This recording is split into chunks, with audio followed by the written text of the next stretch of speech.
నమస్కారం వార్తలకి స్వాగతం. ముందుగా ముఖ్యాంశాలు. కమ్యూనిస్టుల ఐక్యత సమాజానికి ఎంతో అవసరం పేర్కొన్న CPI ML new democracy Tirupati నగర కార్యదర్శి పి వెంకటరత్నం. రైల్వే పోలీస్ ఉన్నతాధికారి ఆశీర్వాదం తన అధికారాన్ని అడ్డుపెట్టుకుని అక్రమంగా దళిత గ్రామంలో 4 ఎకరాల భూమిని కొనుగోలు చేశారు. ఆశీర్వాదంపై కఠిన చర్యలు తీసుకోవాలని అఖిలపక్షం నేతలు డిమాండ్. ఇక వార్తల వివరాలు. తిరుపతి ఆశా కన్వెన్షన్ సెంటర్లో నిర్వహిస్తున్న international temples convention and expo Tirupati 2025 కార్యక్రమంలో ముఖ్యమంత్రులు పాల్గొననున్న కార్యక్రమం వద్ద ఏర్పాట్లను తిరుపతి జిల్లా కలెక్టర్ డాక్టర్ ఎస్ వెంకటేశ్వర్ మరియు జేసీ శుభం బన్సల్, చంద్రగిరి ఎమ్మెల్యే పులవర్తి నాని తదితరులతో కలిసి పర్యవేక్షించారు. మనకి ఈరోజు తిరుపతిలో international temple convention expo ITCX అనే సంస్థ వాళ్ళు ఈ 3 days టెంపుల్ కన్వెన్షన్ ఎక్స్పో నిర్వహిస్తున్నారు. మనకి తిరుపతి టౌన్లో ఆశా కన్వెన్షన్లో ఈ 3 రోజులు ఫిబ్రవరి 17th, 18th, 19th ఈ ప్రోగ్రామ్ ఏర్పాటు చేస్తున్నారు. దీంట్లో భాగంగా ఈరోజు ఓపెనింగ్కి మనకి honourable chief minister of Andhra Pradesh, అదేవిధంగా honourable chief minister of Maharashtra, honourable chief minister of Goa. Our Honorable Chief Minister will be the chief guest, and Maharashtra Chief Minister garu, Goa Chief Minister garu will be the special guest of honor to this program, along with the Union Cabinet Minister for New and Renewable Energy Shripad Nayak garu kuda deeniki vichey unnaru. అదే విధంగా మహారాష్ట్ర నుంచి కూడా ఇంకొక 2 state cabinet ministers కూడా దీనికి రాబోతున్నారు.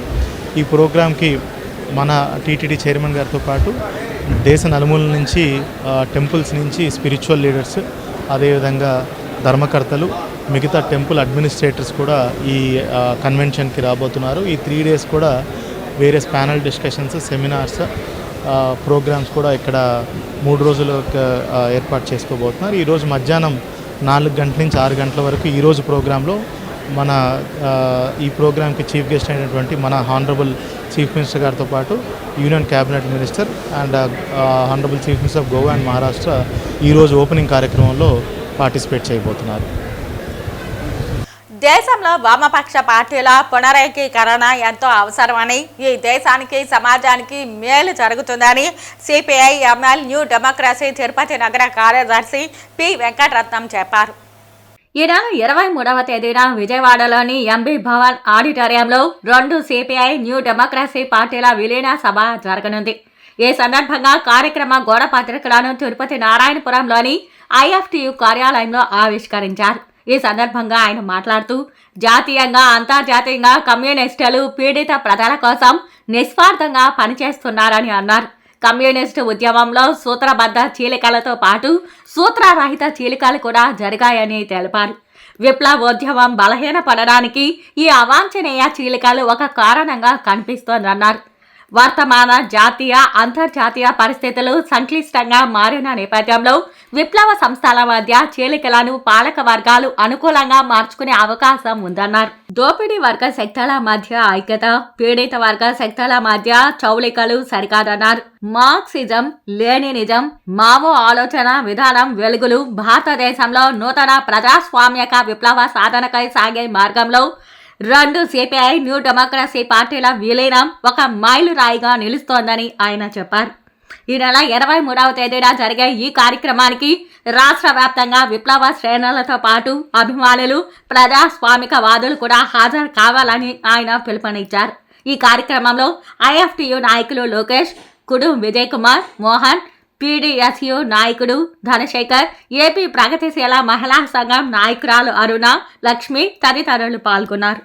New democracy party 12 సంవత్సరాల ముందు విడిపోయినటువంటి శాఖ కూడా ఈరోజు తెలంగాణ, ఆంధ్రప్రదేశ్లో ఉన్న విభాగాలు విలీనం జరిగి గత నెల డిసెంబర్లోనే విలీనం జరిగింది. దాన్ని ఆంధ్ర రాష్ట్రంలో కూడా ప్రత్యేకంగా విలీన సభలో ప్రకటన తెలియజేయాలని చెప్పి ఈ నెల 23వ తేదీ విజయవాడలో సదస్సు జరుగుతుంది. ఆ సదస్సులో 2 శాఖల నుండి 2 పార్టీల నుండి వచ్చినటువంటి వాళ్ళందరూ కూడా ఐక్యతగా కమిటీని విలీనమైనటువంటి కమిటీని ప్రకటించబోతున్నారు. ఈ సందర్భంగా 23వ తేదీన రాష్ట్రంలో ఉన్న అన్ని జిల్లాల నుండి 2 పార్టీలకు సంబంధించిన శ్రేణులు ఆ సదస్సుకు హాజరవుతున్నారు. ఈ కార్యక్రమాన్ని జయప్రదం చేయాలని చెప్పి సందర్భంగా తెలియజేస్తున్నాం. ప్రధానంగా కమ్యూనిస్టులు ఐక్యంగా ఉండాలని జనం కోరుకుంటున్నారు. విడిపోవడం సమాజానికి పార్టీకి నష్టం. ఐక్యంగా ఉండడమే పార్టీ కమ్యూనిస్టులకు అలాగే ఈ సమాజానికి లాభదాయకం అని చెప్పి అందరికీ తెలుసు. ఈరోజు ఇది చాలా ఈ ఘట్టం ఒక చరిత్రాత్మకమైనది. విడిపోయినటువంటి కమ్యూనిస్టులు ఐక్యం కావడం చాలా చరిత్రాత్మకమైనటువంటి విషయంగా తెలియజేస్తూ న్యూ డెమోక్రసీ ఇంతటితో ఆగకుండా ఈ దేశంలో ఉన్నటువంటి అన్ని కమ్యూనిస్టు గ్రూపులను ఐక్యం చేయడానికి కార్యాచరణ పూనుకుంటున్నది. అది కొనసాగుతుందని చెప్పి ఈ సందర్భంగా తెలియజేస్తున్నాం. రైల్వే పోలీస్ ఉన్నతాధికారి ఆశీర్వాదం తన అధికారాన్ని అడ్డు పెట్టుకుని అక్రమంగా పాకాల మండలం కుక్కలపల్లి దళిత గ్రామంలో 4 ఎకరాల భూమిని అక్రమంగా కొనుగోలు చేశారని, కొనుగోలు చేయడమే కాకుండా ఆ ప్రాంత దళిత భూముల్లో దౌర్జన్యంగా రోడ్డును వేయడానికి ప్రయత్నిస్తున్నారని, అడ్డుకున్న వారిపై దాడికి పాల్పడ్డారని, ఆశీర్వాదంపై కఠిన చర్యలు తీసుకోవాలని అఖిలపక్షం నేతలు డిమాండ్ చేశారు.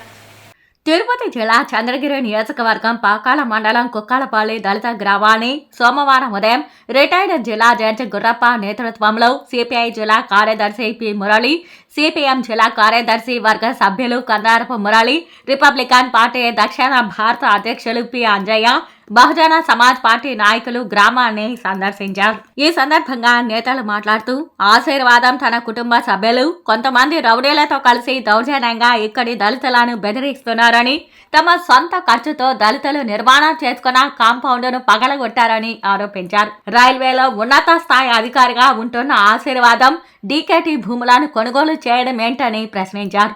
డీకేటీ భూములను కొనుగోలు చేయడమే కాకుండా డీకేటీ భూముల్లో దౌర్జన్యంగా ప్రవేశించి యజమానులపై దాడికి పాల్పడడం అమానుషమని వారు అన్నారు. ఆశీర్వాదంపై తక్షణం చర్యలు తీసుకోవాలని వారు డిమాండ్ చేశారు. పాకాల మండల పోలీసులు, రెవెన్యూ అధికారులు ఆశీర్వాదం అక్రమాలను ప్రశ్నించకుండా ప్రేక్షక పాత్ర వహిస్తున్నారని, పోలీసులు నిమ్మకు నీరెత్తినట్టు వ్యవహరిస్తున్నారని వారు ఆరోపించారు.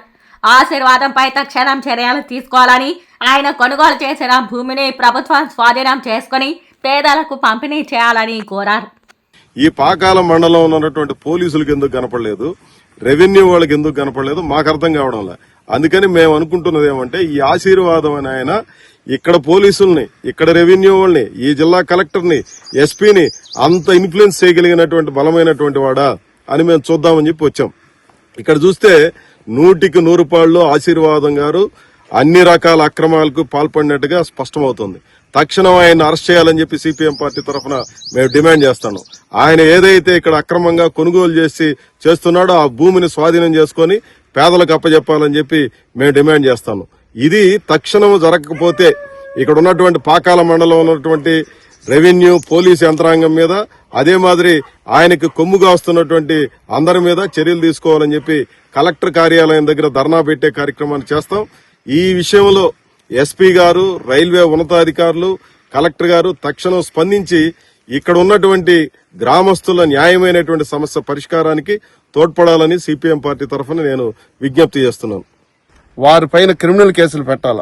ఇక్కడ ఉన్నటువంటి రామయ్య అనేటువంటి వాళ్ళు దాదాపుగా 30 రోజులుగా అక్కడుండేటువంటి పెంచింగ్ మొత్తం కూడా కొట్టేసిన తర్వాత ఆ కొట్టారని చెప్పేసి వాళ్ళ కోసాలన్నీ కూడా ఇంచేసినారని చెప్పేసి పాకాల పోలీస్ స్టేషన్ ఎదిరిగితే పాకాల సిఐ ఇక్కడికి వచ్చి ఇక్కడుండేటువంటి వాళ్ళు డిఎస్పీ గారు మమ్మల్ని పోలీసులకు రోడ్డు వేయించమని చెప్పేసి దళితులను భయపెట్టిస్తా ఉన్నారు ఇప్పుడున్నటువంటి సిఐ గారు. ఇది సరైన పద్ధతి కాదు.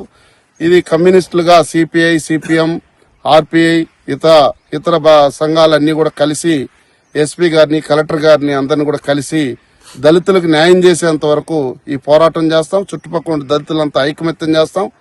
ఈ రామయ్య, గోపి ఆకున్నటువంటి కుటుంబాలకు సంబంధించిన రోడ్డు ఇటు పోనీయకుండా ఆపుదల చేయడానికి భారత కమ్యూనిస్ట్ పార్టీ ఎర్రజెండా సిపిఐ వాళ్ళకి అండగా ఉంటాయని చెప్పేసి ఈ సందర్భంగా తెలియజేస్తా ఉన్నాం.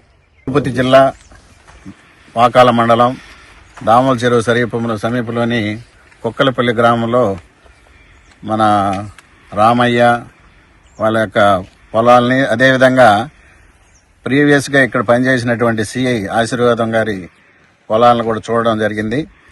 దౌర్జన్యంగా సిఐ తన పదవిని అడ్డుపెట్టుకొని మన రామయ్య గారి వాళ్ళ ల్యాండ్స్లోనూ, తర్వాత గోపి వీళ్ళ ల్యాండ్స్లంతా దౌర్జన్యంగా ప్రవేశించి అక్కడ ఫెన్సింగ్ నుంచి కూడా ధ్వంసం చేసి అక్రమంగా ప్రవేశించినారు. కాబట్టి దీని మీద కలెక్టర్ గారు, ఎస్పీ గారు చొరవ తీసుకొని ఈ యొక్క సమస్యను పరిష్కారం చేయాలని నేను బహుజన సమాజ్ పార్టీ తరఫున కోరుతున్నాను. Thank you. చిత్తూరు జిల్లా పాలమనేరు రూరాలిటీ వడ్డూరు గ్రామంలో నివసించే పెంగారగుంట గ్రామంలో 10వ తరగతి చదువుతున్న విద్యార్థిని గర్భం దాల్చి మగబిడ్డను ప్రసవించి కన్ను మూసిన సంఘటన చోటు చేసుకుంది. స్కూల్కి సరిగ్గా వెళ్లకుండా పశువులను మేపుకుంటూ ఉండడంతో ఇంటి చుట్టుపక్కల వారు సునీతని శారీరకంగా వాడుకుని తల్లిని చేశారని విద్యార్థిని పెదనాన్న తెలిపారు. మైనర్ బాలిక గర్భవతికి కారణం ఎవరన్న దానిపై విచారణకు చిత్తూరు జిల్లా కలెక్టర్ ఆదేశించారు. సునీత తన తల్లిదండ్రులకు 2వ సంతానం. 3 ఆడపిల్లల్లో సునీత 2వ సంతానం. మొదటి కుమార్తె ఇలాంటి వ్యవహారంలోనే మరణించినట్లు తెలుస్తోంది. సునీత స్కూల్కి సరిగ్గా వెళ్లకుండా పశువులను మేపుకుంటూ ఉండడంతో ఇంటి చుట్టుపక్కల వారు సునీతని శారీరకంగా వాడుకొని తల్లి చేశారని పెదనాన్న తెలిపారు. వారు ఎవరన్నది తెలియడం లేదని, కొందరిపై అనుమానం వ్యక్తం చేస్తున్నారని తెలిపారు. ప్రతి నెల తనకు రావాల్సిన నెలసరి వస్తోందని ఇంట్లో వారికి చెప్పి నమ్మించి నాప్కిన్ ప్యాడ్స్ తీసుకుని బాత్రూంలోకి వెళ్లేదని అమ్మమ్మ తెలిపింది. 2 రోజుల క్రితం తనకు నొప్పులు వస్తున్నదని తెలపగా బంగారుపాలెం ప్రభుత్వ ఆసుపత్రికి తరలించారు. అక్కడ ఆసుపత్రి వర్గాలు సునీతని పరీక్షించి ఇక్కడ కాదు చిత్తూరు ఆసుపత్రికి తీసుకెళ్లమని చెప్పారు. చిత్తూరు ఆసుపత్రి వర్గాలు చికిత్స చేయగా మగబిడ్డను ప్రసవించి సునీత కోమాలోకి వెళ్ళింది. చిత్తూరు ఆసుపత్రి వారు వీరిని తిరుపతి ఆసుపత్రికి మెరుగైన వైద్యం కోసం వెళ్లమని అంబులెన్స్ మాట్లాడి పంపేశారు. 10వ తరగతి చదువుతున్న విద్యార్థిని గర్భం దాల్చి మగబిడ్డను ప్రసవించి కన్ను మూసింది. మా పాఠశాలలో అనుకోని జరిగిన ఇన్సిడెంట్ చాలా బాధాకరమైన విషయము. ఏమంటే సునీత అనే 10th క్లాస్ అమ్మాయి చనిపోయింది. కారణం ఏమంటే ఆ పాప ప్రెగ్నెంట్ రావడం వల్ల ఆ పాప పాఠశాలకి 9th క్లాస్ నుండి సరిగ్గా రావట్లేదు. అంటే ఇర్రెగ్యులర్. నెలకి 4 రోజులు 5 రోజులు వస్తుంది అంతే. వాళ్ళ పేరెంట్స్ చాలా పూరు. వాళ్ళ నాన్న ఏమి పట్టించుకోడంట ఇంటి విషయాలు. ఈ పాపే ఆవులు మేపి పాలు పితికి దాంతో జీవనం గడిపోయింది. వాళ్ళ అమ్మ కూడా హెల్త్ బాగాలేదు దానికి. ఈ విషయాన్ని కనుక్కుని ఎవరో ఆ పాపని బాగా సెడ్యూల్ చేసినట్టుగా ఉన్నారు. అన్యాయం చేసి ఉంటారు ఆ పాపకి. ఈ పాప ప్రెగ్నెన్సీ అనే విషయము ఇటు స్కూల్లో కానీ అటు పేరెంట్స్ కానీ కనీసం పెంచిన అమ్మమ్మకి కానీ తెలియకుండా మేనేజ్ చేసి ఉండాలి. ఎలా అంటే ప్రతి నెల ఈ పీరియడ్స్ కోసం స్నానానికి వేడి నీళ్ళు పెట్టేదేమో నాప్కిన్స్ తీసుకెళ్ళేదంట బాత్రూమ్కి, తలుపేసుకునేదంట. వాళ్ళ అమ్మమ్మ కూడా ఈ లోపలికి పంపించలేదు, రప్పించుకునేది లేదు. అదేవిధంగా వీపు ఉద్యోగానికి కూడా పిలుచుకునేది లేదంట. నాకు సిగ్గు అనేసి తలుపేసుకునేదంట. అంటే ఎవరికి తెలియకుండా ఇన్ని రోజులు మేనేజ్ చేసింది ఆ బాబా. ఇది చాలా బాధాకరమైన విషయము. 10th క్లాస్ చదివే ఉజ్వలమైన భవిష్యత్తు ఉండే అమ్మాయి చనిపోవడం అనేది చాలా శోచనీయ. పాఠశాలకి చాలా కష్టసాగిపోయిన విషయము. ఇది సార్ ఆ పాప సంబంధించి. మీకు ఎవరి మీద డౌట్ ఉందా, అనుమానం ఉందా? ఉన్నది అనుమానం. 3 మీద ఉంది సార్. మా ఊర్లో కంప్లైంట్ ఇచ్చినారా? కంప్లైంట్ అంటే ఎస్ఐ సార్ రమ్మన్నాడు. కాకపోతే వాళ్ళు డాడీ బిడితో ఉన్నాడు, రాలేకపోయినాడు. ఈరోజు పోస్ట్ మార్టం ఆడే చేసి ఇస్తానని చెప్పినారు. నెక్స్ట్ టైం అంటే ఎస్ఎస్ఆర్ వాటికి తిరుపతి పోయినారు. వాళ్ళ డాడీ వాళ్ళ మమ్మీతో సంతకాలు తీసుకొని యాక్షన్ తీసుకుంటాము, వచ్చి ఎంక్వైరీ చేస్తాము, యూనియన్ టెస్ట్ చేస్తాము. మీ డౌట్ ఎవరి మీద ఉండే చెప్తే వాళ్ళని పట్టుకొని యూనియన్ టెస్ట్ చేసి వాళ్ళ కలిగిన టెస్ట్ మేము చేస్తాము, చూస్తాము, మీకు న్యాయం చేస్తానని చెప్పినారు సార్. తిరుపతి జిల్లా చంద్రగిరి మండలం శ్రీనివాస మంగాపురంలో వెలసి ఉన్న శ్రీ కళ్యాణ వెంకటేశ్వర స్వామి వారి వార్షిక బ్రహ్మోత్సవాలకు ఏర్పాట్లను టీటీడీ పూర్తి చేసింది. ఈ నెల 18 నుంచి 26వ తేదీ వరకు కళ్యాణ వెంకన్న వార్షిక బ్రహ్మోత్సవాలు నిర్వహించనుంది టీటీడీ. ఇందుకోసం ఇప్పటికే అధికారులు, అర్చకులు కోయిల ఆల్వార్ తిరుమంజనం నిర్వహించారు. ఆలయ ఆవరణంలో చలువ పందిళ్లతో తీర్చిదిద్దారు సిబ్బంది. ఆలయమంతా వివిధ రకాల పుష్పాలతో కన్నుల విందుగా సిబ్బంది అలంకరణ చేశారు. ఆలయ ఆవరణమంతా రంగురంగుల రంగవల్లికలతో అందంగా ఏర్పాట్లు చేశారు. ఆలయం వెనుక యాగశాల, కైంకర్యాల వేదికలో ఏర్పాట్లు పూర్తయ్యాయి. భక్తుల వాహన సేవలను తిలకించడానికి ప్రత్యేక గ్యాలరీలు ఏర్పాటు చేస్తున్నారు. ఆలయ గోపురం, ఆలయ ప్రహరీ గోడ, ప్రధాన రహదారిలో రంగురంగు విద్యుత్ దీపాలతో అలంకరణ పూర్తి చేశారు. భక్తులు సెల్ ఫోన్లు, లగేజీ ఉంచుకోవడానికి కౌంటర్లు ఏర్పాటు చేశారు. ఆలయ సమీపంలో అందమైన పూల మొక్కలతో పుష్ప ప్రదర్శన టీటీడీ ఉద్యానవన సిబ్బంది నిర్వహించనుంది. ప్రతిరోజు హరికథలు, సంగీత కచేరీలు, ఇతర ఆధ్యాత్మిక కార్యక్రమాలు అన్నమాచార్య ప్రాజెక్ట్, టీటీడీ హిందూ ధర్మ ప్రచార పరిషత్ కళాకారులు నిర్వహించనున్నారు. వార్తలు ముగించే ముందు ముఖ్యాంశాలు మరోసారి. కమ్యూనిస్టుల ఐక్యత సమాజానికి ఎంతో అవసరం పేర్కొన్న CPI ML new democracy Tirupati నగర కార్యదర్శి పి వెంకటరత్నం. రైల్వే పోలీస్ ఉన్నతాధికారి ఆశీర్వాదం తన అధికారాన్ని అడ్డుపెట్టుకుని అక్రమంగా దళిత గ్రామంలో 4 ఎకరాల భూమిని కొనుగోలు చేశారు. ఆశీర్వాదంపై కఠిన చర్యలు తీసుకోవాలని అఖిలపక్షం నేతలు డిమాండ్. ఈ వార్తలు ఇంతటితో సమాప్తం. నమస్కారం.